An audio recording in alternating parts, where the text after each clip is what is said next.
Hi folks, how's it going? You're very welcome to another lesson here of Leaving Certificate History. So this lesson, we're looking at a particular topic in the US and the wider world. So this lesson, we're going to look at the US economy from 1945 to 1968. So this lesson is going to be broken up into two sections, okay? Or this topic, I should say, is going to be in 2 seconds.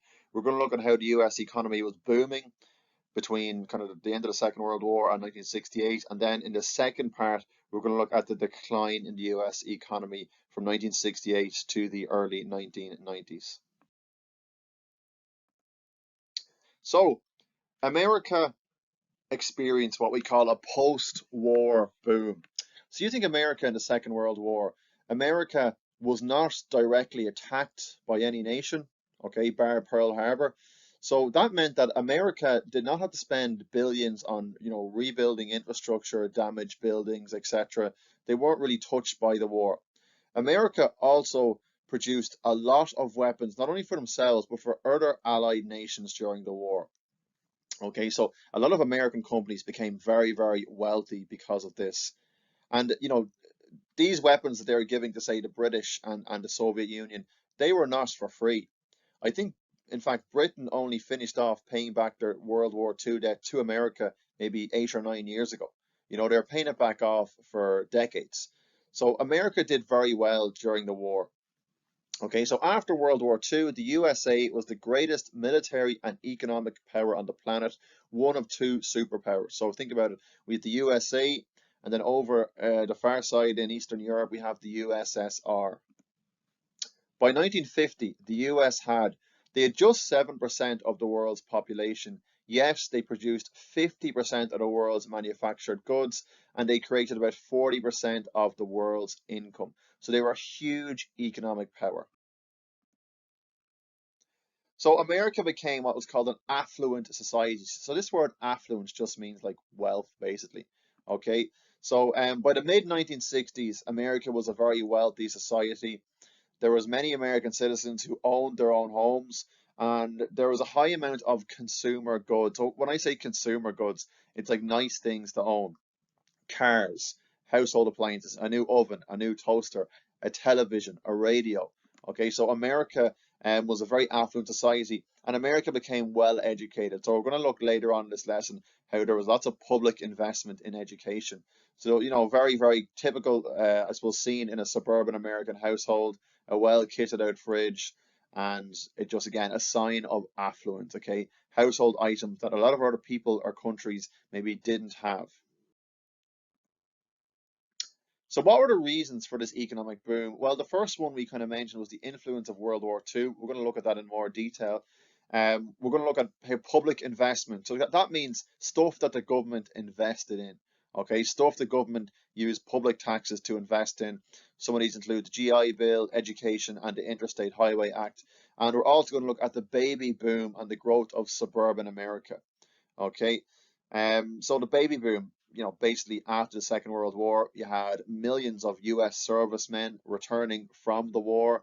They're probably going to want to make up for lost time with their wives and girlfriends. So there's a baby boom. Okay, a lot of babies born in the kind of decade or 2 decades after World War II.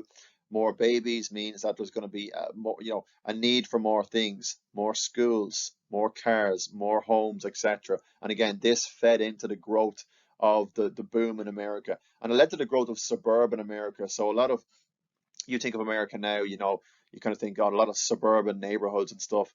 This kind of rise of suburban America was due to the baby boom after World War II.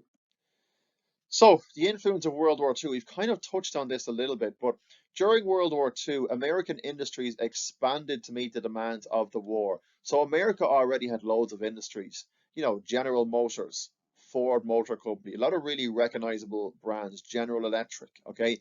A lot of these companies that made, cars or household appliances, they stopped making those things, and they basically began making weapons, tanks, fighter planes, bombers, all these things to support the war effort.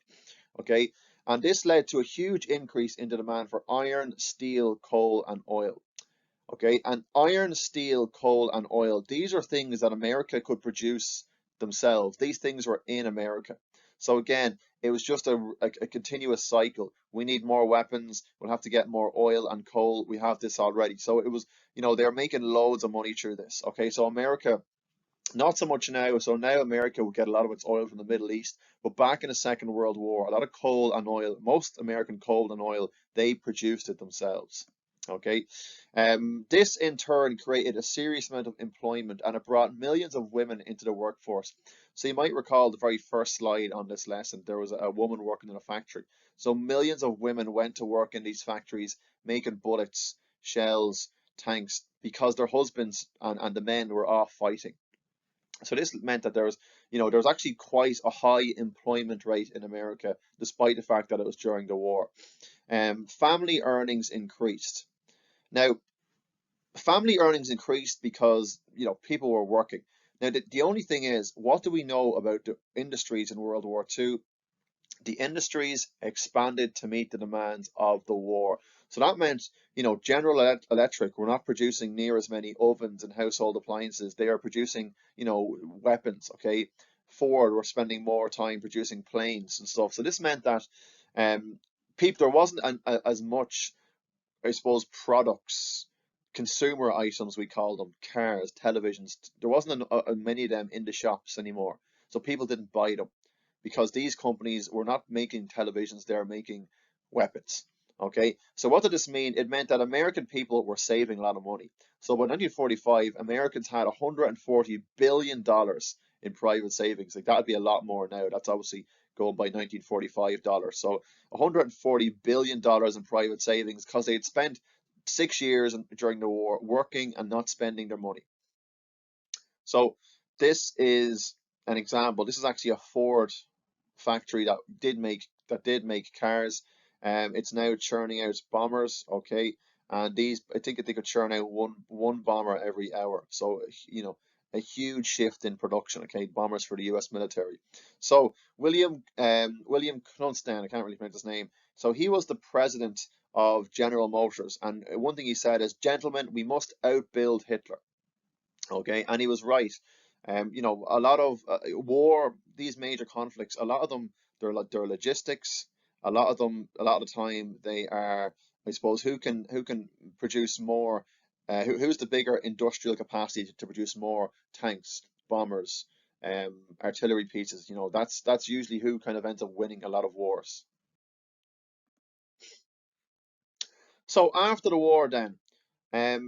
Remember, by 1945, Americans had about $140 billion saved in their bank accounts.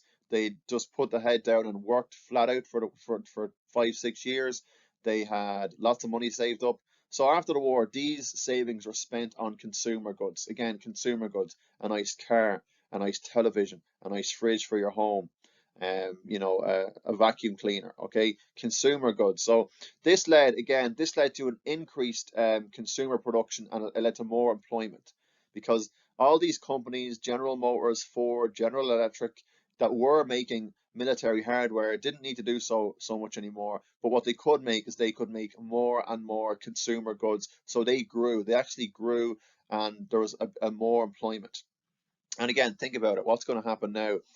All the soldiers are returning home. We have a baby boom around the corner. So there's going to be a bigger need for schools, a bigger need for cars, a bigger need for healthcare. Okay, so there's more people in America now than there had been kind of ever before. So it's going to lead to an increase in the need for consumer goods. Okay, now more people working means the government collected more tax. So for every $100 you earn, you might get taxed maybe $20. So because there was more and more people working, the government were generating more tax revenue, so they became wealthier. Okay, an example of this is in 1940, the government collected 7 billion in tax revenue, but in 1945, this had risen to $51 billion in tax revenue, a huge amount. So, American companies, okay, during the war, they made large profits from government contracts. So the government might go to Ford and say, we want, you know, 30,000 B-29 bombers. And Ford will say, yeah, no problem, we can do that. Okay. And it led to the establishment of large corporations through mergers. So a merger is when two companies join together.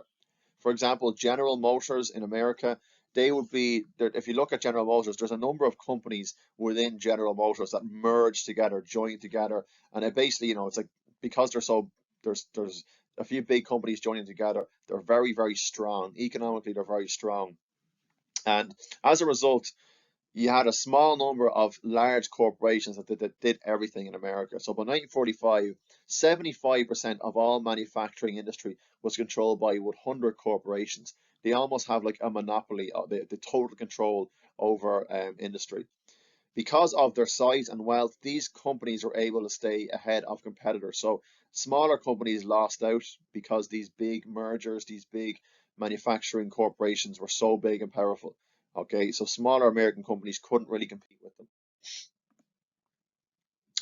So World War II, a big influence on the US economy. Now we're going to look, so America, the US government now has generated all this tax revenue. The US government now has all these former soldiers returning into life.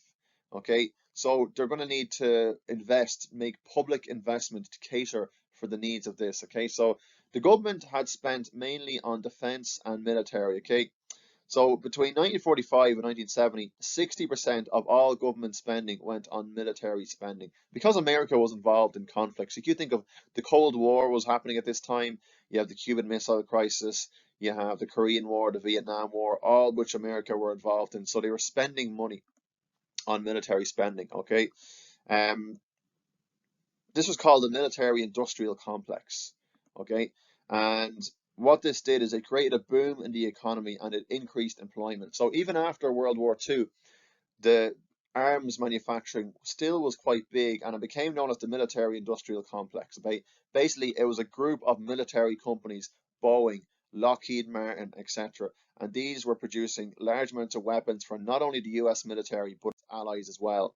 Okay, so, this kind of a satirical cartoon. War is hell. And you can see the two boys doing a toast there. They've got dollars in their pocket. This guy on the left's got a military contract. Basically, these guys are the heads of the big companies in the military industrial complex. Yes, war is hell.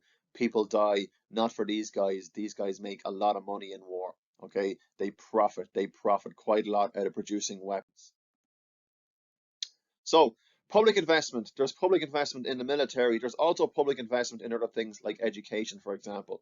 Okay, so for example, the Council of Economic Advisors was set up in the US, and they basically said that we need to educate people better.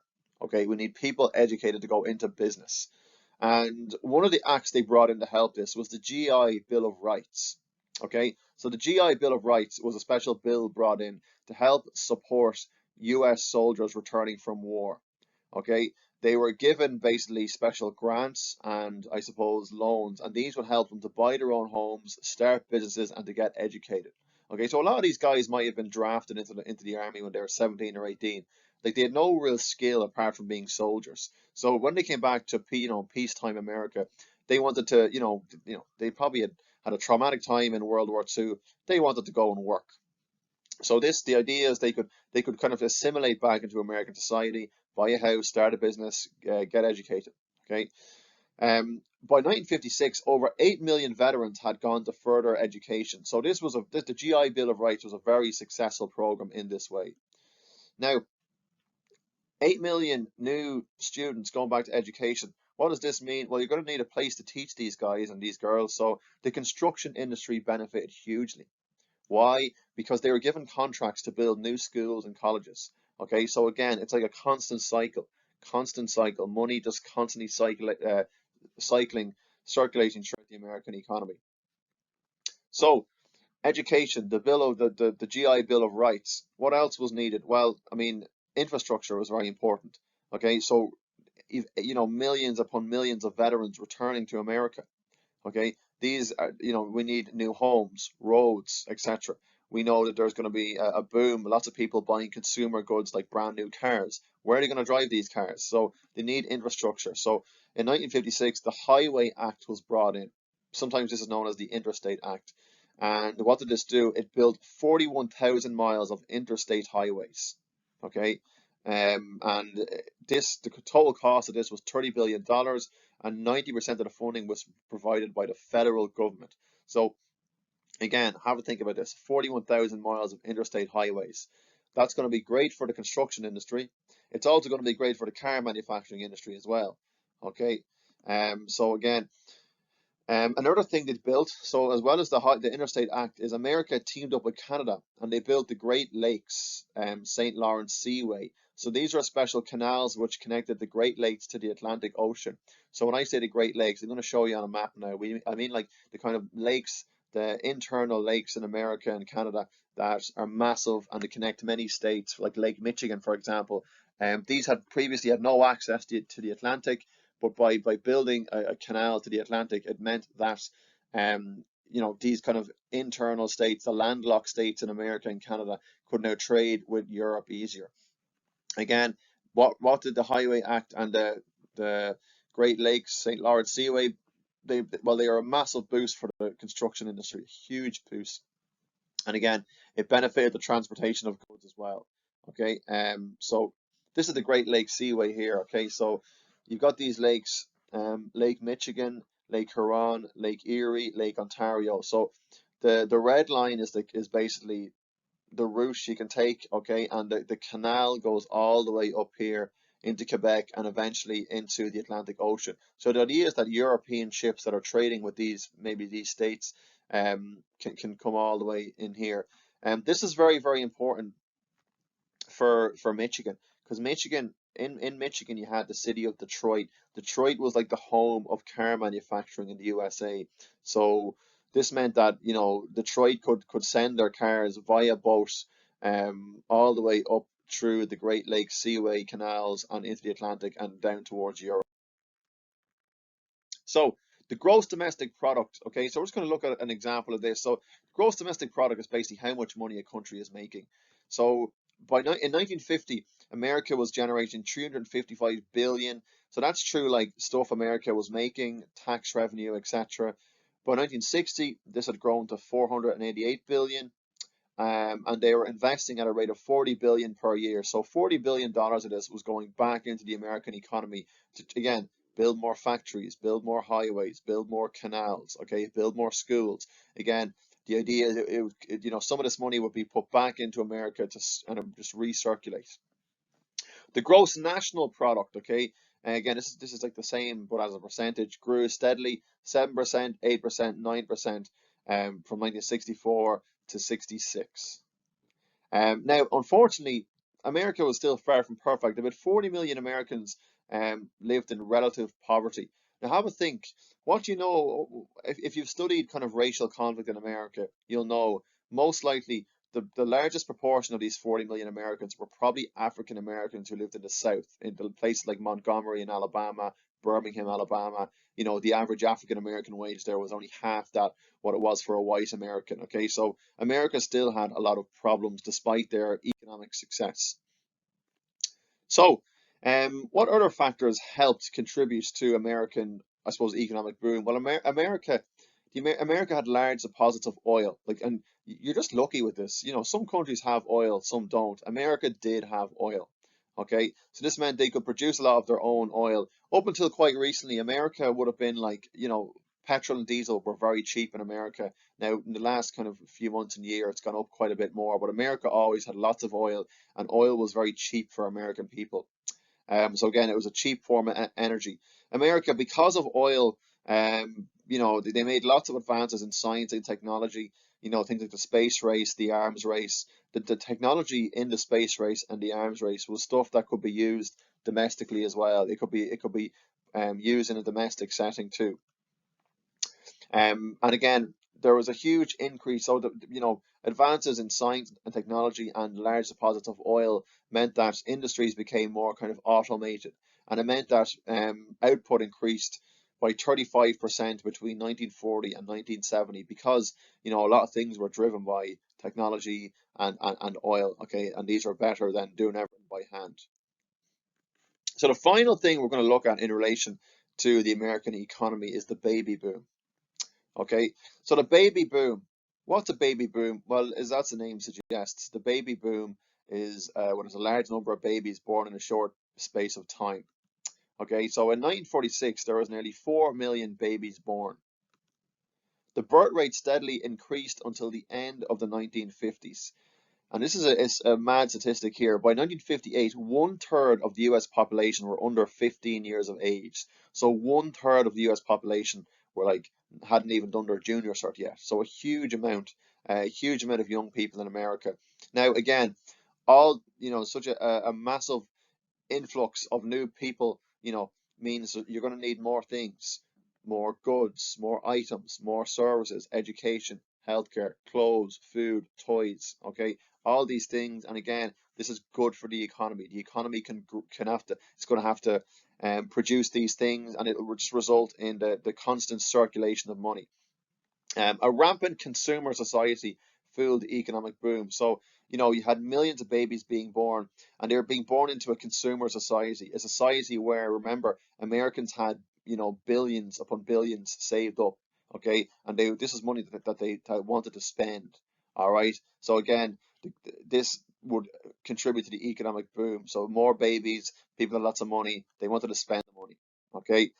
So just a quick slide here on generations. So generations, the boomers. So probably some of your parents, maybe grandparents, might be boomers. So boomers, these are the generation born in the baby boom after World War II. So kind of between the years 1946 and 1964. Okay, so boomers. So that this is the generation we're talking about. So, an interesting one here. This shows you the U.S. birth rate. So in the red, from 45 to kind of 64, you can see this red is the baby boom. You can just see consistently every year there's more babies being born. Now it does decline a bit into the 60s, compared to the World War II years and after. There's actually a big decline in birth rates after this. Okay, so yeah, the boomer index, the red area there. So, the baby boom, as we said, more babies, it creates a demand for more housing, schools, and leisure facilities. Middle class Americans move to the suburbs, or the burbs as their nickname. So the suburbs, like the outskirts of towns and cities. So a lot of middle class Americans who had a bit of money, who'd saved up during the war, moved to these areas, and this led to the growth of the suburbs. Now, like the reason why they moved out here is because there's just land here. So outside of cities, there was land, and this land was used to build new houses, and these new houses housed the middle class Americans. Whereas inside the city centers, you would have had maybe ghettos, kind of more, rundown areas. So the middle class, kind of, I suppose, the wealthier people didn't want to live there.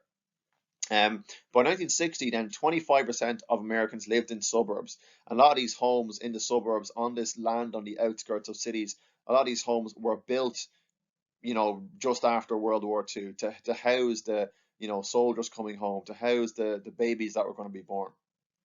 And again, because people were now living on the outskirts, it means they might have a 25-minute, 30-minute commute into the city to work in their factory or in their office. And again, this contributed to the demand for cars. Okay, it led to, remember, the Interstate Act in '56. More highways were built connecting the city to the suburbs. More cars were needed. Okay, so in 1926 there were 27 million cars. In 1945 there were 26 million cars. 1955 there were 130 million cars. So a huge increase in the number of cars being produced. Okay, public transport was a big thing as well. Okay, so a lot of, some certain cities like Boston and New York, they'd had their subways built kind of in the late 19th and early 20th century, but a lot of other cities followed suit after World War II and began constructing, I suppose, train lines, subways to connect their cities with suburban areas. So, equipment for a Sunday afternoon. This is a typical kind of a car that Americans would have bought, and again, consumerism at its height here. Okay, a car that Americans can afford because of how strong the economy is performing. Folks, that's it for this lesson. We'll see you in part 2.